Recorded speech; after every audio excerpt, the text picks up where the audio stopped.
Նիկոլ Փաշինյանը երկրից դարձյալ բացակայում է։ Սա իր կարծեմ 20-րդ այցն է այս տարի։ Մոսկվայից հետ կգա, գնալու է Եվրոպա։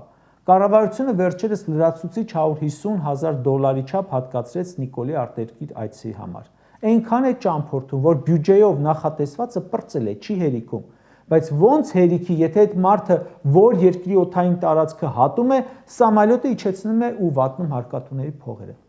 Վերջերս գնացել էր Ճապոնիա, հետ գալիս Մոնղոլիայի վրայով թռնելուց մի հատ այնտեղ էր իջել։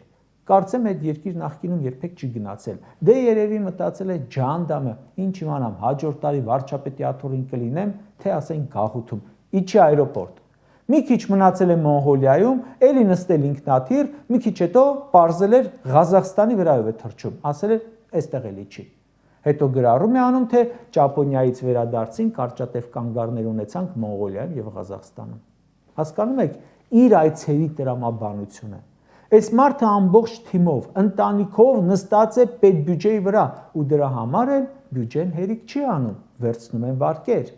Հիմա այս 150 միլիոն եվրո նոր վերցվող վարկից քանի միլիոն եք տրամադրելու Նիկոլի բարեկեցությանը, շրջագայությանը, խրախճանքներին։